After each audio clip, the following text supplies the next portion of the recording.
नमस्कार। आज हम दुनिया के 10 सबसे प्रभावशाली जो विश्व दृष्टिकोण हैं या कह लें विश्वास प्रणालियां, उन पर एक गहरी नजर डालेंगे। हाँ, और हमारे पास कुछ अच्छे स्रोत भी हैं इस पर। बिल्कुल। और हमारा इरादा ये है कि इन जटिल व्यवस्थाओं को, मतलब उनके मूल सिद्धांत और ये कैसे अरबों लोगों की जिंदगी को रोज दिशा देते हैं, उसे आसान तरीके से समझें। हाँ, और ये जानना भी काफी दिलचस्प है कि दुनिया के करीब 75 से 85% आबादी सिर्फ 4 बड़े समूहों से जुड़ी है। अच्छा, कौन से चार? ईसाई धर्म, इस्लाम, फिर वो जो धर्मनिरपेक्ष या गैर धार्मिक समूह हैं, हम्म। और हिंदू धर्म। हम्म। इनके बाद अनुयायियों की संख्या में ना एक बड़ा गैप आ जाता है। और मैंने कहीं पढ़ा था कि एक रुझान ये भी है कि इस्लाम शायद इस सदी के अंत तक दुनिया का सबसे बड़ा धर्म बन सकता है। हाँ, ये अनुमान है। इसकी मुख्य वजह है मुसलमानों में युवा आबादी का ज्यादा होना और जन्म दर भी ऊंची है। कि सबसे बड़े समूह से ईसाई धर्म, करीब 2.5 अरब अनुयायी हैं इसके। हाँ, 2.4 से 2.5 अरब के आसपास। और अब ये यूरोप से ज्यादा अमेरिका, उपसहारा अफ्रीका और ओशियनिया में केंद्रित है। ये कोई एक जैसा समूह तो है नहीं, है ना? Roman Catholic, Protestant. हाँ, बिल्कुल। इसकी 3 मुख्य शाखाएं हैं। रोमन कैथोलिक सबसे बड़े हैं, करीब आधे ईसाई। फिर प्रोटेस्टेंट हैं, लगभग 37%। और पूर्वी रूढ़िवादी, वो करीब 12%। तो इसका सबसे बुनियादी मतलब कोर सिद्धांत क्या है? इसकी नींव ट्रिनिटी या त्रिदेव के सिद्धांत पर है। त्रिदेव मतलब एक ही ईश्वर, लेकिन उसके 3 स्वरूप हैं। पिता जो सृष्टिकर्ता है, पुत्र यानी यीशु मसीह जो उद्धारकर्ता माने जाते हैं, और पवित्र आत्मा जो दुनिया में ईश्वर की सक्रिय उपस्थिति है। यीशु को ईश्वर का पुत्र मानते हैं और उनका जीवन, मृत्यु और फिर पुनरुत्थान, यही अनुयायियों के लिए मोक्ष का आधार है। और इनका पवित्र ग्रंथ बाइबल है। हाँ, बाइबल। और रोजमर्रा की जिंदगी में क्या शामिल होता है? मतलब प्रार्थना, हाँ, प्रार्थना करना, बाइबल पढ़ना, रविवार को चर्च सेवाओं में जाना। और 2 संस्कार बहुत अहम हैं, बैप्टिज्म और कम्युनियन। अच्छा। और नैतिकता का आधार? वो यीशु की 2 महान आज्ञाएं हैं ना, ईश्वर से प्रेम करो और अपने पड़ोसी से अपने समान प्रेम करो। यही मुख्य आधार है। अगर इसका विश्लेषण करें तो क्या बातें सामने आती हैं? हाँ, देखिए, 2 बातें दिलचस्प हैं। पहला, इसका संदेश तो सबके लिए है, मतलब सार्वभौमिक है। लेकिन पारंपरिक रूप से मोक्ष का रास्ता सिर्फ यीशु में विश्वास के जरिए ही माना जाता है, जो इसे विशिष्ट बनाता है। एक तरह का द्वंद्व है। बिल्कुल। और इसी ने इसे दुनिया भर में फैलाने की जबरदस्त प्रेरणा दी। इससे मानवीय काम भी हुए और हाँ, औपनिवेशिक विस्तार भी हुआ है। दूसरी बात, बाहरी कर्मकांडों से ज्यादा ईश्वर के साथ व्यक्तिगत और आंतरिक रिश्ते पर जोर है। शायद यही वजह है कि ये इतनी अलग-अलग संस्कृतियों में ढल पाया और इसमें इतनी विविधता है। ठीक है, ये समझा। अब इस्लाम की ओर बढ़ते हैं। दुनिया का दूसरा सबसे बड़ा और शायद सबसे तेजी से बढ़ता धर्म। हाँ, करीब 2 अरब अनुयायी हैं जिन्हें मुसलमान कहते हैं। और ये बात मुझे हमेशा हैरान करती है कि सबसे ज्यादा मुसलमान मध्य पूर्व में नहीं, बल्कि एशिया प्रशांत क्षेत्र में है। इंडोनेशिया, पाकिस्तान, भारत, बांग्लादेश। सही कहा। इस्लाम शब्द का मतलब ही है ईश्वर की इच्छा के प्रति समर्पण। इसका केंद्रीय विश्वास क्या है? एक ईश्वर। सबसे महत्वपूर्ण है तौहीद, यानी एक अल्लाह में अटूट विश्वास, जो एकमात्र है, अद्वितीय है। उसके साथ किसी और को शरीक करना, जिसे शिर्क कहते हैं, वो सबसे बड़ा गुनाह माना जाता है। और इसके अलावा? इसके अलावा फरिश्तों में विश्वास, ईश्वरीय किताबों में विश्वास, जिनमें कुरान को अंतिम और पूर्ण माना जाता है, पैगंबरों में विश्वास, मोहम्मद को अंतिम पैगंबर मानते हैं, फिर क़यामत के दिन में विश्वास, और ईश्वरीय विधान यानी तकदीर में विश्वास। ये 6 मुख्य सिद्धांत हैं ईमान के अरकान। के बारे में सुना है? हाँ, 5 स्तंभ बहुत बुनियादी हैं। शहादा यानी विश्वास की गवाही देना, सलात दिन में 5 बार नमाज पढ़ना, ज़कात अनिवार्य दान देना, सौम रमजान के महीने में रोजा रखना, और हज जीवन में कम से कम 1 बार मक्का की तीर्थ यात्रा करना, अगर आर्थिक और शारीरिक रूप से सक्षम हो। और शरिया कानून, वो भी रोजमर्रा की जिंदगी को प्रभावित करता है ना? खान पान, वित्त, पहनावा। बिल्कुल। शरिया इस्लामी कानून है जो जीवन के कई पहलुओं को दिशा देता है। क्या हलाल है, क्या हराम, पारिवारिक संबंध, व्यापार वगैरह। यहाँ 2 बातें समझना जरूरी हैं। बताइए। पहली, इस्लाम में अक्सर पवित्र और सांसारिक जीवन के बीच कोई सख्त दीवार नहीं होती। कोशिश ये रहती है कि जीवन का हर पहलू ईश्वरीय मार्गदर्शन के अनुसार हो। मतलब धर्म जीवन का अभिन्न अंग है। हाँ, एक तरह से। दूसरी बात, व्यक्तिगत जवाबदेही और सामुदायिक एकजुटता के बीच एक मजबूत संतुलन है। हर व्यक्ति सीधे अल्लाह के प्रति जवाबदेह है, लेकिन कई इबादतें जैसे नमाज, रोज़ा, हज ये काफ़ी हद तक सामूहिक होती हैं। इससे वो वैश्विक मुस्लिम समुदाय यानी उम्माह की भावना को बहुत बल मिलता है। ये दिलचस्प है। तो तौहीद के इस एकेश्वरवाद से थोड़ा हटकर अब हम तीसरे बड़े समूह पर आते हैं, धर्मनिरपेक्ष, गैर धार्मिक, नास्तिक और अज्ञेयवादी। इनकी संख्या भी तो बहुत है, करीब 1.2 अरब। हाँ, ये बहुत बड़ा और बहुत विविधतापूर्ण समूह है। इसमें नास्तिक हैं जो मानते हैं कोई ईश्वर नहीं है, अज्ञेयवादी हैं जो कहते हैं कि ईश्वर के अस्तित्व को जाना नहीं जा सकता, और बहुत से लोग हैं जो बस किसी खास धर्म से अपनी पहचान नहीं जोड़ते। और ये ज्यादातर पूर्वी एशिया और यूरोप में है। हाँ, चीन, जापान, चेक गणराज्य, एस्टोनिया जैसे देशों में और पश्चिमी देशों में भी इनकी संख्या बढ़ रही है। तो इन सबको जोड़ने वाली कड़ी क्या है? मतलब इनमें कॉमन क्या है? कॉमन यह है कि ये किसी ऐसे व्यक्तिगत ईश्वर में विश्वास नहीं करते जिसने रहस्योद्घाटन या पवित्र ग्रंथों के जरिए कोई नियम कानून बताए हों। इनके लिए ज्ञान का आधार तर्क है, अनुभवजन्य साक्ष्य हैं, वैज्ञानिक पद्धति है। तो फिर सेक्युलर ह्यूमैनिज्म जैसी विचारधाराएं यहीं से आती हैं? हाँ, धर्मनिरपेक्ष मानवतावाद एक प्रमुख दर्शन है इसमें। ये मानवीय तर्क, नैतिक जिम्मेदारी और मानव कल्याण पर जोर देता है, बिना किसी अलौकिक शक्ति की मदद के। तो फिर नैतिकता कहाँ से आती है? ईश्वर के आदेशों से नहीं तो फिर कहाँ से? और जीवन का अर्थ कैसे मिलता है? नैतिकता ईश्वरीय आदेशों से नहीं, बल्कि सहानुभूति, तर्क, वो गोल्डन रूल है ना, दूसरों के साथ वैसा व्यवहार करो जैसा तुम अपने लिए चाहते हो, और सामाजिक अनुबंध जैसे मानवीय सिद्धांतों से ली जाती है। और जीवन का अर्थ? वो रिश्तों में मिल सकता है, समाज में योगदान देने में, ज्ञान प्राप्त करने में, प्रकृति के प्रति जो आश्चर्य का भाव होता है उसमें। समुदाय, परिवार से, दोस्तों से, समान रुचि वाले समूहों से या नागरिक जीवन से बनता है। इनके भी अपने तरह के अनुष्ठान हो सकते हैं। हाँ, हो सकते हैं। जैसे ध्यान करना, पर एक मनोवैज्ञानिक तकनीक के रूप में, या व्यायाम करना, या फिर सामाजिक न्याय और पर्यावरण जैसे मुद्दों के लिए काम करना। एक दिलचस्प बात यह भी है कि इस समूह को अक्सर नकारात्मक रूप से परिभाषित किया जाता है, गैर धार्मिक। सही कहा, लेकिन इसमें कई सकारात्मक दार्शनिक मान्यताएं शामिल हैं, जैसे तर्क और विज्ञान में गहरा विश्वास। ये भी देखा गया है कि ये समूह अक्सर उन क्षेत्रों में ज्यादा पाया जाता है जहां उच्च शिक्षा, वैज्ञानिक साक्षरता और आर्थिक स्थिरता है। तो ये उस सेक्युलराइजेशन थीसिस का समर्थन करता है कि जैसे जैसे समाज विकसित होता है, धार्मिकता कम होती जाती है। कुछ हद तक हाँ, लेकिन अमेरिका जैसे देश अपवाद भी हैं जहां उच्च विकास के बावजूद धार्मिकता बनी हुई है। तो ये दिखाता है कि संस्कृति और इतिहास की भी अपनी भूमिका है, ये सिर्फ आर्थिक विकास का मामला नहीं है। चलिए अब भारत की ओर रुख करते हैं और हिंदू धर्म को समझते हैं। दुनिया का तीसरा सबसे बड़ा धर्म, 1.2 अरब से ज्यादा अनुयायी। हाँ, और इसे अक्सर सबसे पुरानी जीवित प्रमुख धार्मिक परंपरा माना जाता है। अनुयायी इसे सनातन धर्म कहते हैं। और चौंकाने वाली बात यह है कि इसके लगभग 97 से 99% अनुयायी सिर्फ 3 देशों में रहते हैं, भारत, नेपाल और मॉरिशस। बिल्कुल, और इसकी सबसे बड़ी खासियत शायद इसकी विविधता है। कोई एक संस्थापक नहीं, कोई एक केंद्रीय धार्मिक सत्ता नहीं, और न ही कोई एक सर्वमान्य पवित्र पुस्तक जैसे बाइबल या कुरान। हाँ, वैष्णववाद, शैववाद, शाक्तवाद, स्मार्तवाद, कई सारे स्कूल हैं। सही। इतनी विविधता के बावजूद कुछ मूल दार्शनिक अवधारणाएं हैं जो इसे जोड़ती हैं।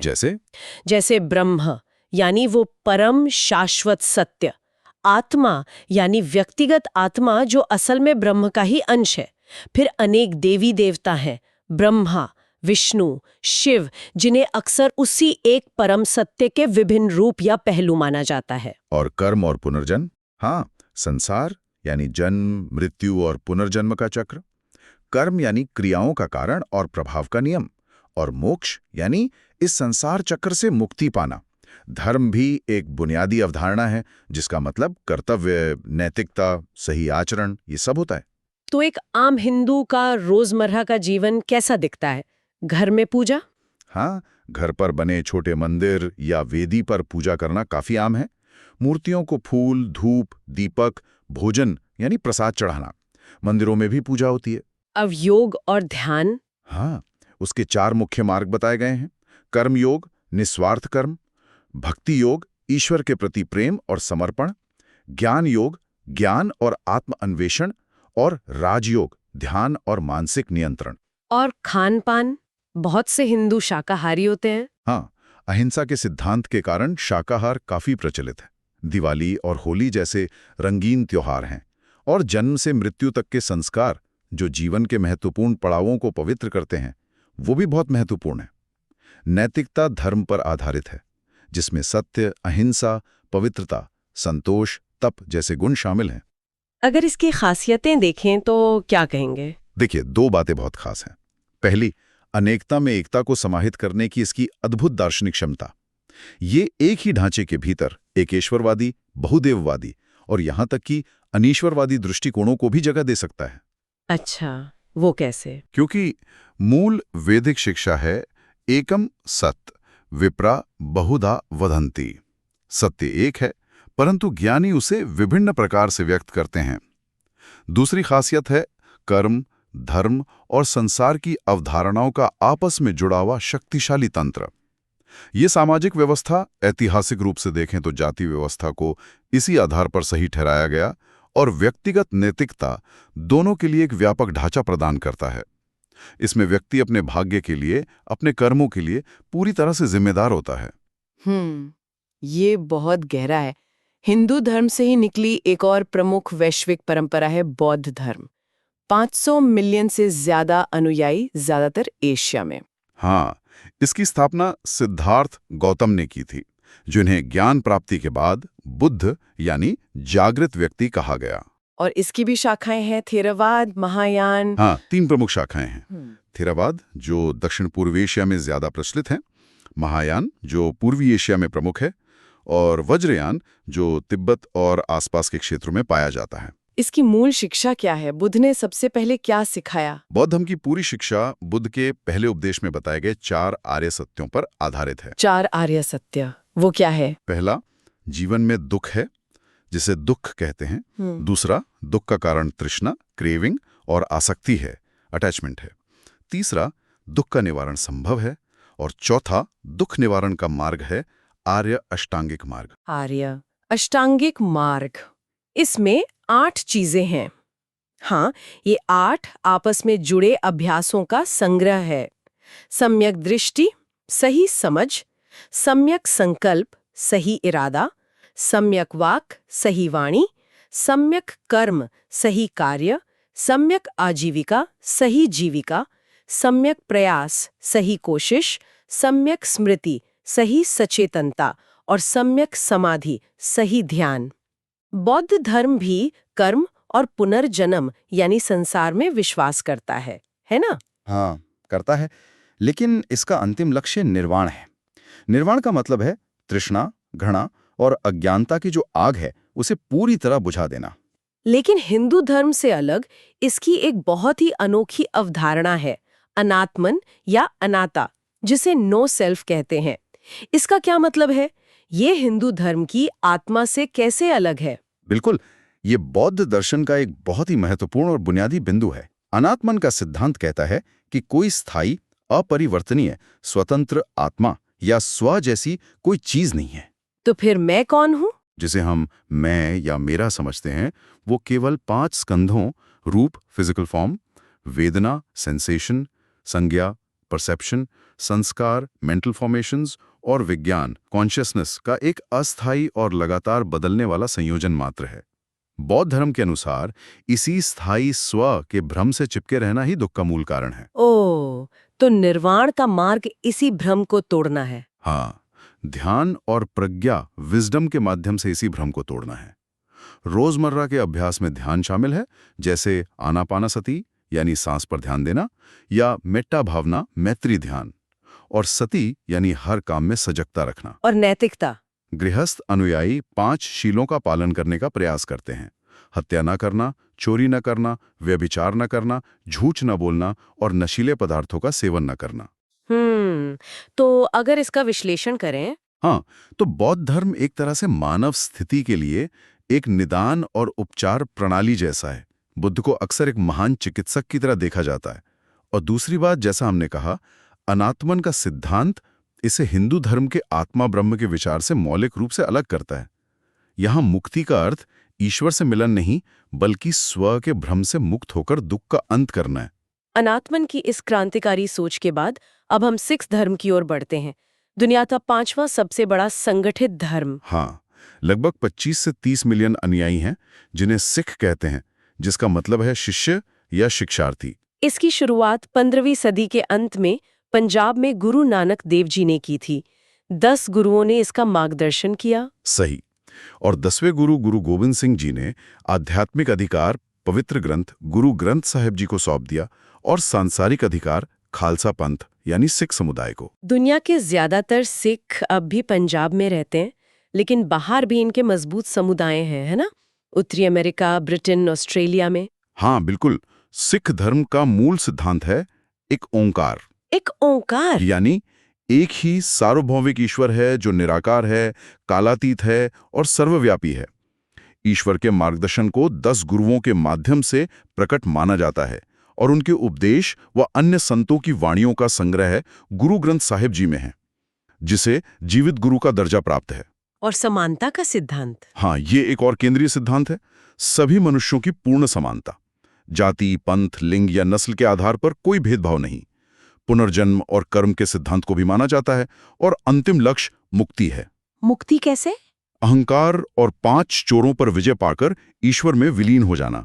ये 5 चोर हैं काम, क्रोध, लोभ, मोह, अहंकार। करना। दूसरा किरत करनी, यानी ईमानदारी से मेहनत करके आजीविका कमाना।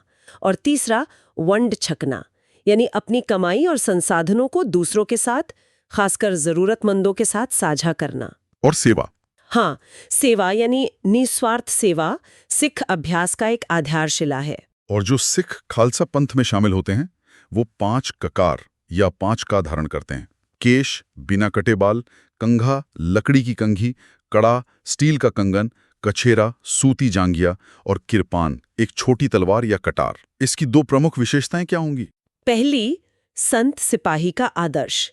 ये गहरी आध्यात्मिक भक्ति और सामाजिक न्याय व सांसारिक जुड़ाव के प्रति एक मजबूत प्रतिबद्धता का एक अनूठा मिश्रण है। दुनिया से अलग होने के बजाय सिख धर्म अन्याय का सामना करने और समाज की सेवा करने को प्रोत्साहित करता है। और दूसरी विशेषता है समानता का क्रांतिकारी संस्थानीकरण। गुरुओं ने अपने समय की सामाजिक ऊंच नीच को खत्म करने के लिए ठोस कदम उठाए, जैसे लंगर, वो सामुदायिक रसोई जहां सभी एक साथ बैठकर भोजन करते हैं बिना किसी भेदभाव के, और पुरुषों के लिए सिंह व महिलाओं के लिए कौर उपनामों का उपयोग, ताकि जाति आधारित पहचान मिटाई जा सके। वाह, ये सच में क्रांतिकारी था। अच्छा, अब बात करते हैं यहूदी धर्म की। दुनिया के सबसे पुराने एकेश्वरवादी धर्मों में से एक है ना, लगभग 4000 साल पुराना इतिहास। हाँ, बहुत पुराना है और इसका ईसाई और इस्लाम धर्म पर गहरा प्रभाव पड़ा है, लेकिन इसके अनुयायियों की संख्या तुलनात्मक रूप से काफी कम है, लगभग 14 से 16 मिलियन। और ये एक एथनो रिलीजियस समूह है, मतलब धर्म और जातीयता का मिश्रण। हाँ, यहूदी पहचान धर्म, संस्कृति और वंशानुगत विरासत का मिश्रण है। दुनिया की सबसे बड़ी यहूदी आबादी अमेरिका और इजराइल में रहती है। इसके मूल सिद्धांत क्या है? एक ईश्वर। हाँ, एक ही अविभाज्य ईश्वर में अटूट विश्वास। शेमा इस्राएल इसकी केंद्रीय प्रार्थना है। ईश्वर और यहूदी लोगों के बीच एक विशेष वाचा, कवनेंट की अवधारणा भी केंद्रीय है। ये वाचा कब शुरू हुई? यह अब्राहम से शुरू हुई मानी जाती है और सिनाई पर्वत पर मूसा के माध्यम से ईश्वर द्वारा दिए गए कानूनों यानी तोराह के साथ औपचारिक हुई। तोरा यहूदी धर्म का केंद्रीय और सबसे पवित्र ग्रंथ है। तोरा में क्या है? मूसा की 5 पुस्तकें? हाँ, उसमें मूसा की 5 पुस्तकें और यहूदी कानून शामिल हैं, जिन्हें मिज़वाट कहते हैं। कुल 613 आज्ञाएं हैं। इसमें लिखित तोरा, जिसे हिब्रू बाइबल या तनाह कहते हैं, और मौखिक तोरा यानी रब्बियों की व्याख्या हैं, जैसे तलमूद, दोनों शामिल हैं। और भविष्य में एक मसीहा के आने की उम्मीद। हाँ, भविष्य में एक मसीहा के आगमन और वैश्विक शांति के युग की प्रत्याशा भी पारंपरिक विश्वास का हिस्सा है। तो एक यहूदी का दैनिक जीवन इन मित्सवोट यानी आज्ञाओं के पालन से कैसे जुड़ा होता है? हाँ, जीवन काफी हद तक इनके पालन द्वारा संरक्षित होता है। इसमें दिन में 3 बार प्रार्थना करना, अक्सर सभास्थल यानी सिनेगॉग में, कशरुत के नियमों का पालन करना यानी कोशेर भोजन और शब्बत मनाना। शब्बत, वो शुक्रवार शाम से शनिवार रात तक। हाँ, साप्ताहिक विश्राम दिवस। इसके अलावा जीवन चक्र की घटनाएं जैसे ब्रितमिला, पुरुष शिशुओं का खतना, बार या बतमिचवा, युवा होने का समारोह, विवाह और शोक अनुष्ठान, ये सब भी महत्वपूर्ण हैं। यहूदी कैलेंडर छुट्टियों से भरा है, जैसे रोश हशना, नववर्ष और यौम किपुर, प्रायश्चित का दिन। और नैतिकता भी कानून यानी हलाखा से गहराई से जुड़ी हुई है। इसमें तिज़ेदाका, जिसका मतलब सिर्फ दान नहीं बल्कि न्याय भी है, तिक्कुन ओलाम, दुनिया की रमर्रत यानी सामाजिक न्याय के लिए काम करना, और पिक्वच नेफेश, मानव जीवन बचाने का सिद्धांत सबसे ऊपर, जैसे मूल्य शामिल हैं। यहूदी धर्म को समझने के लिए कौन सी 2 बातें महत्वपूर्ण हैं? पहली, जनसमूह और धर्म के बीच शक्तिशाली तालमेल। यहूदी पहचान सिर्फ आस्था का मामला नहीं बल्कि एक साझा संस्कृति, वंश और इतिहास का भी हिस्सा है। इसी ने हजारों सालों तक यहूदी निरंतरता बनाए रखने में मदद की है, तमाम मुश्किलों के बावजूद। और दूसरी, कानून, हलाखा और उसकी व्याख्या की परंपरा पर जोर। यहूदी धार्मिक जीवन की केंद्रीय गतिविधि तोराहा और रैबिनिक परंपरा से निकले कानून का अध्ययन और अनुप्रयोग है। तलमूद जैसे ग्रंथ सिर्फ हठ धर्मिता की किताबें नहीं हैं, बल्कि कानून के अर्थ पर रब्बियों की सदियों पुरानी चर्चाओं और असहमतियों के विशाल रिकॉर्ड हैं। इसने एक बहुत गहरी बौद्धिक परंपरा को बढ़ावा दिया है। ठीक है। अगला है बहाई धर्म। ये दुनिया के सबसे नए स्वतंत्र धर्मों में से एक है ना? हाँ, 19वीं सदी के मध्य में फारस यानी आज के ईरान में इसकी स्थापना हुई थी। और इसके अनुयायी करीब 7 से 9 मिलियन। हाँ, जिन्हें बहाई कहा जाता है। और अपनी संख्या के अनुपात में देखें तो ये दुनिया के सबसे ज्यादा भौगोलिक रूप से फैले हुए धर्मों में से एक है। इसके समुदाय लगभग हर देश में है। इसके संस्थापक कौन थे?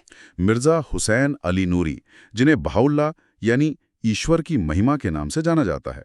बहाई उन्हें ईश्वरीय दूतों या ईश्वर के अवतारों की एक लंबी श्रृंखला में सबसे हाल का मानते हैं। इनकी शिक्षाओं का केंद्रीय विषय क्या है? एकता। इसके मूल सिद्धांतों को 3 एकता के रूप में समझा जा सकता है। पहली, ईश्वर की एकता, यानी एक ही सर्वशक्तिमान ईश्वर है। दूसरी, धर्म की एकता। धर्म की एकता मतलब सभी प्रमुख धर्म एक ही ईश्वरीय स्रोत से हैं और मानवता की शिक्षा के लिए एक ही योजना का हिस्सा हैं। कृष्ण, मूसा, बुद्ध, यीशु, मोहम्मद, ये सभी ईश्वर के अवतार माने जाते हैं। और तीसरी है मानवता की एकता। मानवता की एकता यानी सभी लोग एक हैं और नस्ल, धर्म, लिंग वगैरह पर आधारित भेदभाव खत्म होना चाहिए। बिल्कुल। इनके कुछ सामाजिक और आध्यात्मिक सिद्धांत भी हैं जो इस वैश्विक एकता को लाने के लिए डिजाइन किए गए हैं। जैसे मैंने सुना है, सत्य की स्वतंत्र खोज, विज्ञान और धर्म के बीच सामंजस्य। हाँ, पुरुषों और महिलाओं की पूर्ण समानता, धन और गरीबी की चरम सीमाओं का उन्मूलन, एक सार्वभौमिक सहायक भाषा की स्थापना और सामूहिक सुरक्षा पर आधारित एक विश्व संघीय व्यवस्था, ये सब इनके प्रमुख सिद्धांत हैं। तो इनका अंतिम लक्ष्य एक तरह की वैश्विक सभ्यता है? हाँ, एक न्यायपूर्ण, शांतिपूर्ण और एकीकृत वैश्विक सभ्यता की स्थापना करना। बहाई जीवन प्रार्थना, आध्यात्मिक अनुशासन और समुदाय की सक्रिय सेवा का जीवन है। दैनिक प्रार्थना अनिवार्य है और धर्म ग्रंथों को रोज सुबह शाम पढ़ने पर जोर दिया जाता है। इनकी कोई खास सामुदायिक बैठक होती है? हाँ, हर 19 दिनों में 19 दिवसीय भोज नाम की एक सामुदायिक बैठक होती है। साल में 19 दिनों का उपवास भी रखा जाता है। बहाई नैतिकता आध्यात्मिक गुणों जैसे सच्चाई, करुणा, न्याय, इनको प्राप्त करने पर केंद्रित है। इसमें कुछ निषेध भी हैं? हाँ, शराब और नशीली दवाओं का निषेध है, जुए का निषेध है और विवाह के बाहर ब्रह्मचर्य का पालन करना होता है। बहाई लोगों को पक्षपातपूर्ण राजनीति में भाग लेने से मना किया जाता है, लेकिन समाज को बेहतर बनाने के गैर पक्षपातपूर्ण प्रयासों में सक्रिय होने के लिए प्रोत्साहित किया जाता है। और इनका कोई पादरी वर्ग नहीं होता? नहीं, कोई पादरी वर्ग नहीं है। समुदाय के मामलों का प्रबंधन स्थानीय, राष्ट्रीय और अंतर्राष्ट्रीय स्तर पर लोकतांत्रिक रूप से चुनी गई परिषदों द्वारा किया जाता है। और इसका शीर्ष निकाय है यूनिवर्सल हाउस ऑफ जस्टिस, यानी सार्वभौमिक न्याय मंदिर। इस धर्म की विशिष्टता क्या कहेंगे? इसकी विशिष्टता वैश्विक एकता पर इसके स्पष्ट और व्यवस्थित फोकस में है। ये एक भविष्योन्मुखी धर्म है जो व्यक्तिगत मोक्ष से परे जाकर मानव जाति की सामूहिक परिपक्वता और न्याय व शांति पर आधारित विश्व व्यवस्था की स्थापना की बात करता है।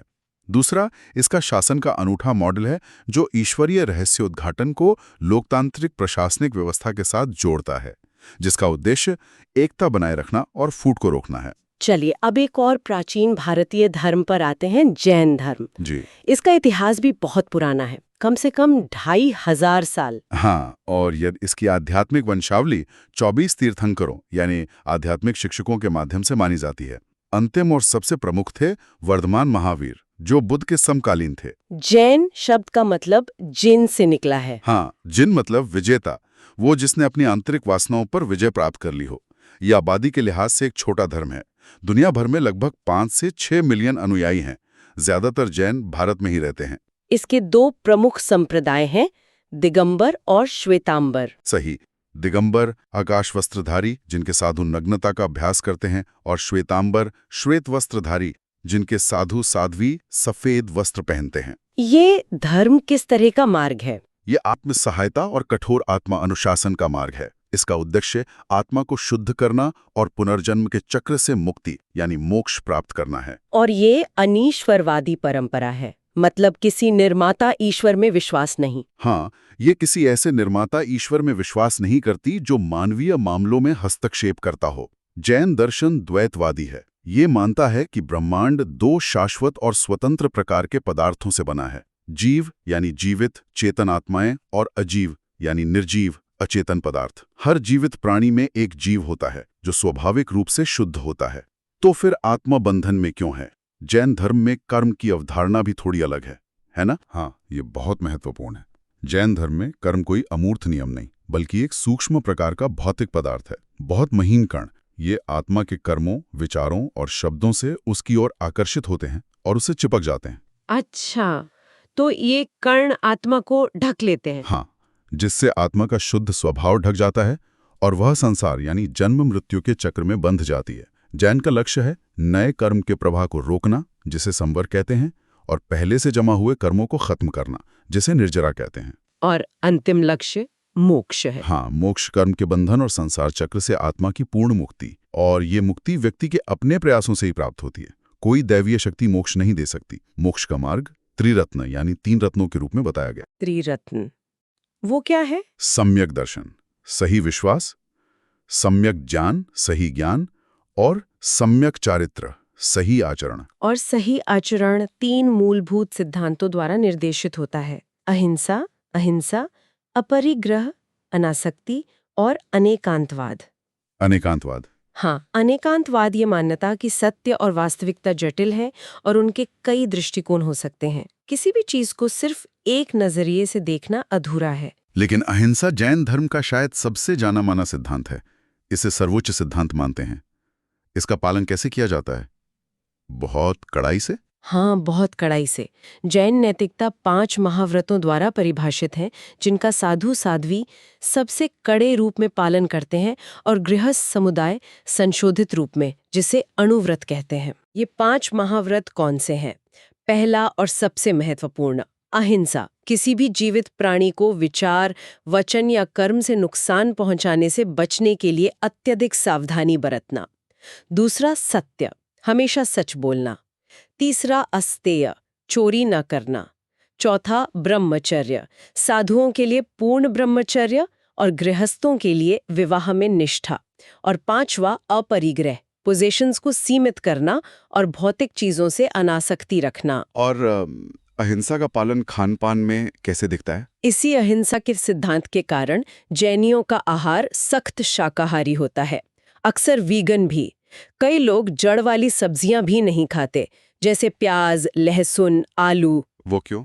क्योंकि उन्हें उखाड़ने से न सिर्फ पूरा पौधा मर जाता है, बल्कि आसपास की मिट्टी में मौजूद सूक्ष्म जीव भी नष्ट हो जाते हैं। कई भक्त जैन सूर्यास्त के बाद भोजन नहीं करते। अच्छा, उसका क्या कारण है? ताकि अंधेरे में भोजन की ओर आकर्षित होने वाले कीड़ों को अनजाने में नुकसान न पहुंचे। दैनिक अभ्यासों में सामायिक ध्यान, प्रतिक्रमण, पश्चाताप का अनुष्ठान और उपवास शामिल हैं। सबसे महत्वपूर्ण त्योहार पर्युषण श्वेतांबरों के लिए या 10 लक्षण पर्व दिगंबरों के लिए है, जिसका समापन क्षमावाणी दिवस पर होता है, जब जैन सभी जीवित प्राणियों से जाने अनजाने में पहुंचाए किसी भी नुकसान के लिए क्षमा मांगते हैं। तो जैन धर्म की पहचान क्या है? इसकी पहचान अहिंसा के सिद्धांत के प्रति इसकी अटूट और दार्शनिक रूप से कठोर प्रतिबद्धता है, जिसे ये सर्वोच्च नैतिक कर्तव्य मानता है। दूसरी विशेषता है आध्यात्मिक मुक्ति की खोज में आत्मनिर्भरता पर इसका जोर। मोक्ष ईश्वरी कृपा का उपहार नहीं, बल्कि तपस्या और नैतिक जीवन के माध्यम से सभी कर्म अवशेषों को मिटाकर आत्मा को शुद्ध करने के व्यक्ति के अपने अथक प्रयासों का परिणाम है। और अंत में हमारा 10वां विश्व दृष्टिकोण है शिंतो धर्म। ये जापान की स्वदेशी धार्मिक परंपरा है। हाँ, शिंतो देवताओं का मार्ग ये दुनिया के सबसे पुराने धर्मों में से एक है, जिसकी जड़ें जापानी प्रागैतिहास तक जाती हैं। और कई अन्य प्रमुख धर्मों के विपरीत इसका कोई एक संस्थापक नहीं है, ना कोई आधिकारिक पवित्र ग्रंथ है और ना ही कोई तयशुदा नियम कानून की व्यवस्था है। बिल्कुल, इसके विश्वास और प्रथाएं जापानी संस्कृति, पहचान और प्रकृति के प्रति सम्मान के साथ गहराई से जुड़ी हुई हैं। शिंतो अनुयायियों की संख्या का अनुमान लगाना भी मुश्किल है। हाँ, मैंने पढ़ा है कि सर्वेक्षणों में तो कुछ ही मिलियन लोग खुद को शिंतो बताते हैं, लेकिन आबादी का एक बहुत बड़ा हिस्सा शिंतो प्रथाओं में भाग लेता है। हाँ, कुछ अनुमानों के अनुसार 80% से भी ज्यादा लोग, जैसे मंदिरों में जाना, त्योहार मनाना। ऐसा इसलिए है क्योंकि जापान में शिंतो और बौद्ध धर्म लंबे समय से साथ साथ मौजूद रहे हैं और कई जापानी दोनों परंपराओं के अनुष्ठानों में भाग लेने में कोई विरोधाभास नहीं देखते हैं। तो शिंतो है क्या?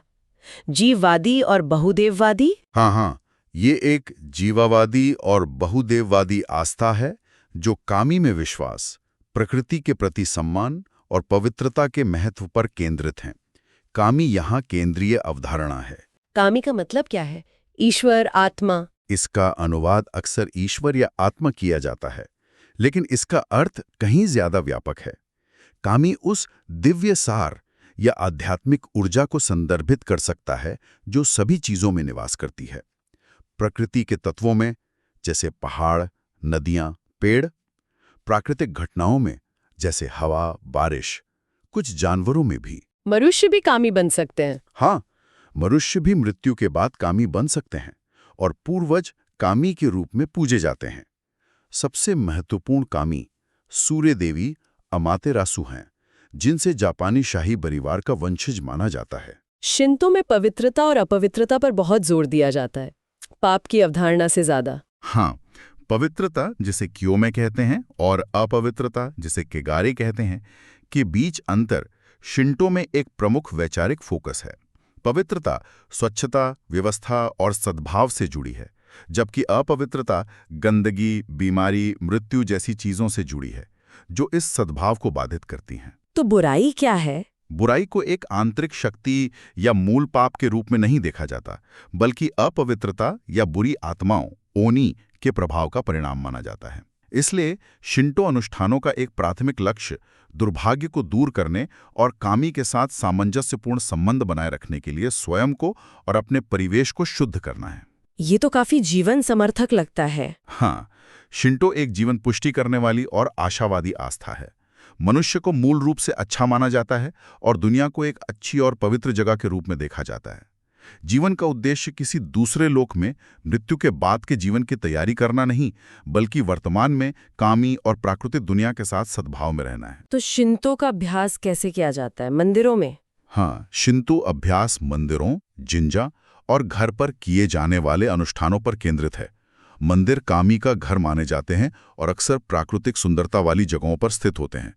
मंदिर में प्रवेश करने से पहले हाथ धोने और मुंह कुल्ला करने का एक सरल शुद्धिकरण अनुष्ठान किया जाता है। और अंदर मुख्य हॉल में लोग भेंट चढ़ाते हैं, झुकते हैं, कामी का ध्यान आकर्षित करने के लिए ताली बजाते हैं और चुपचाप प्रार्थना करते हैं। कई भक्त परिवार घर पर एक छोटी वेदी भी रखते हैं, जिसे कामीडाना कहते हैं। त्योहार भी होते होंगे? हाँ, त्योहार मत्सूरी सामुदायिक शिंतो अभ्यास का दिल है। इनमें अक्सर कामी को एक पोर्टेबल मंदिर मिकोशी में शहर में घुमाया जाता है। और नैतिकता?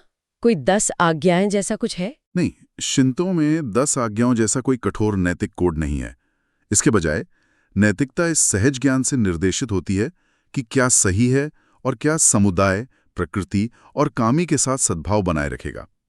आदर्श है मकोतो, यानी सच्चे दिल, ईमानदारी, सच्चाई के साथ जीना। इसकी सबसे परिभाषित विशेषता क्या है? शिंतो की सबसे परिभाषित विशेषता एक विशिष्ट राष्ट्रीय संस्कृति और पहचान के साथ इसका गहरा और सहज एकीकरण है।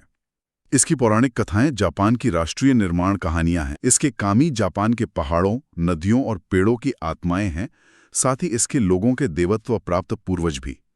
यह धर्म, संस्कृति और स्थान का एक गहरा अंतर संबंध है। और दूसरी मुख्य विशेषता है हठ धर्मिता और नैतिकता पर, पवित्रता और अनुष्ठान पर इसका ध्यान केंद्रित करना। धार्मिक जीवन पाप पर काबू पाने का संघर्ष नहीं, बल्कि अनुष्ठानों के माध्यम से शुद्धिकरण की एक सतत प्रक्रिया है। तो आज हमने देखा कि दुनिया भर में विश्वास और अर्थ खोजने के कितने अलग अलग और दिलचस्प तरीके मौजूद हैं। मतलब एकेश्वरवादी परंपराओं से लेकर प्रकृति पूजा और अनिश्वरवादी दर्शन तक हर विश्व दृष्टिकोण जीवन को देखने का एक अनूठा नजरिया पेश करता है। हाँ, और ये भी गौर करने लायक है कि इतनी विविधता के बावजूद लगभग सभी में करुणा, न्याय, ईमानदारी, नैतिक व्यवहार जैसे कुछ साझा नैतिक सूत्र जरूर मिलते हैं ना। बिल्कुल। ये सिर्फ किताबी बातें नहीं है, बल्कि अरबों लोगों के रोजमर्रा के जीवन का हिस्सा हैं। ये उन्हें एक उद्देश्य, एक दिशा और समुदाय की भावना प्रदान करते हैं। हाँ, और इन विभिन्न विश्व दृष्टिकोणों को समझना सिर्फ ज्ञान बढ़ाने के लिए ही जरूरी नहीं है, बल्कि मुझे लगता है आज की इस आपस में जुड़ी हुई दुनिया में आपसी सम्मान और शांतिपूर्ण सह अस्तित्व को बढ़ावा देने के लिए भी अनिवार्य है। सही बात है। और जाते जाते आपके श्रोताओं के लिए एक विचार छोड़ जाते हैं। इन सभी प्रणालियों में, चाहे वो ईश्वर पर केंद्रित हों, प्रकृति पर या आत्मानुशासन पर, समुदाय और साझा अनुष्ठानों की क्या भूमिका है? ये व्यक्तिगत विश्वास को सामूहिक पहचान के साथ कैसे जोड़ते हैं, इस पर सोचिएगा जरूर। बहुत अच्छा सवाल है। सोचने के लिए बहुत कुछ है। धन्यवाद।